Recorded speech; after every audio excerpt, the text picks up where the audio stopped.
Today in Alaska, crude oil production was all but stopped on the North Slope. Oil companies operating there were told to cut their production by more than 80% after thousands of barrels of crude oil spilled from the Trans-Alaska oil pipeline. The 800-mile Trans-Alaska oil pipeline, at least for right now, is shut down.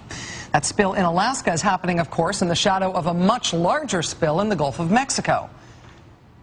And actually, you know what, if it's okay with you guys, in the control room, I think we should probably just have me stop doing this now and let the gravitas white guy anchor do this part. Let's do that. In Alaska, the pipeline has been repaired. Oil is expected to flow again today. But that crack that developed Sunday allowed 1,500 barrels of crude oil to escape. 700 barrels recovered. And in the Gulf of Mexico, oil workers are trying to handle a much larger oil spill. A burning offshore oil well is dumping 30,000 barrels of crude each day into the Gulf. So yeah, that was from 1979, June 13th, 1979. That NBC News anchor reporting on a pipeline spill in Alaska on the same day that an oil well was leaking out of control and burning in the Gulf of Mexico. 31 years ago, in June 1979, an oil well called the Ixtoc blew out in the Gulf of Mexico. It started spewing thousands of barrels of crude oil into the Gulf every day.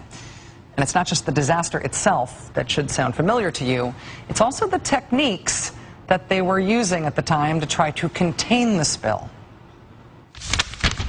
Airplanes are to be used to drop chemicals on the oil, but there is a shortage of aviation fuel down there. And workers are also putting up a mile-long boom. They're putting it into place. They're trying to contain the oil slick in the Gulf of Mexico.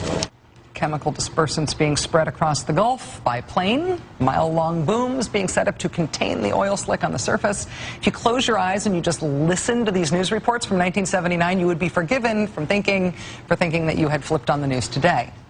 The Ixtoc rig erupted in the middle of the night in 1979 in June as it was drilling for oil in the Gulf of Mexico. The drilling was being done by a company called Sedco. Sedco later became known as Transocean, the operator of the rig that blew up this year in the Gulf of Mexico.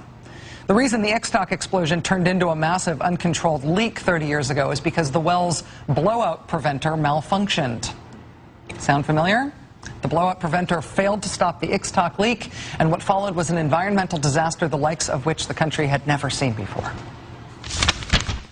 Floating barriers are still being stretched across the waterway near South Padre Island to keep approaching oil from spoiling this popular sport fishing area, which is also vital to shrimp fishing and endangered wildlife.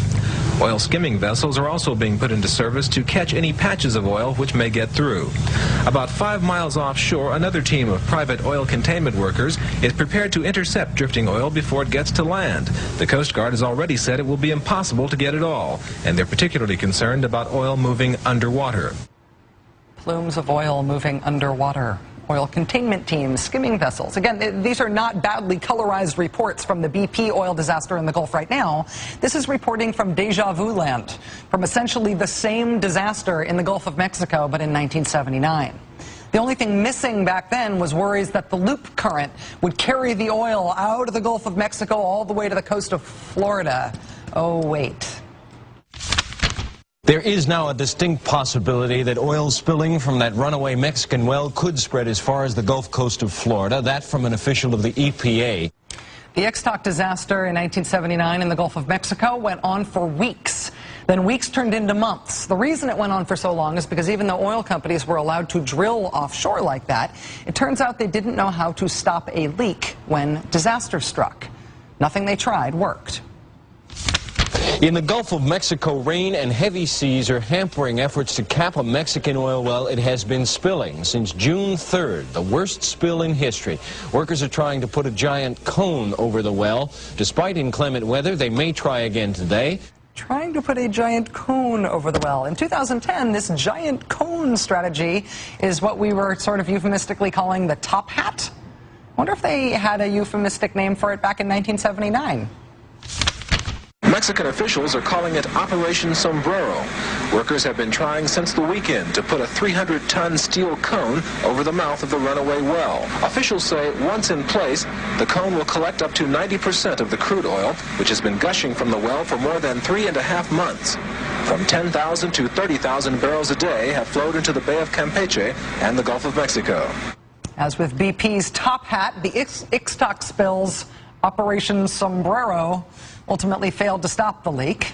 But they had other ideas back then that were sure to solve the problem. Ideas like shooting metal spheres into the well to cut the flow of oil.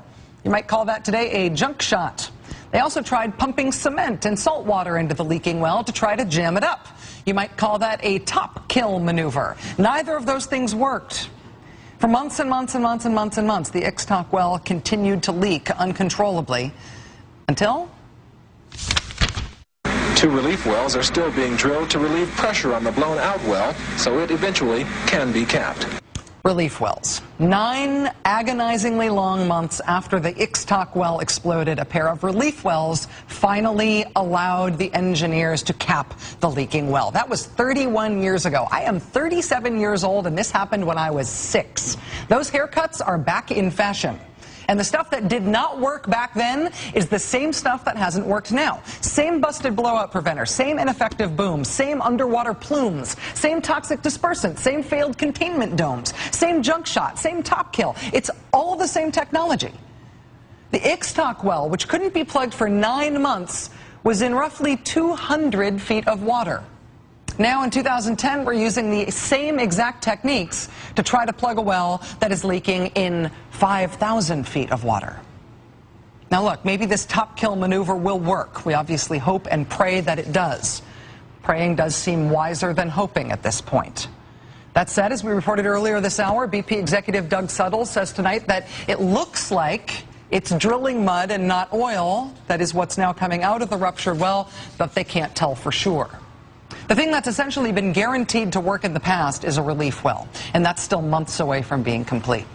The oil companies keep talking about how technologically advanced they are, but what they've gotten technologically advanced at is drilling deeper.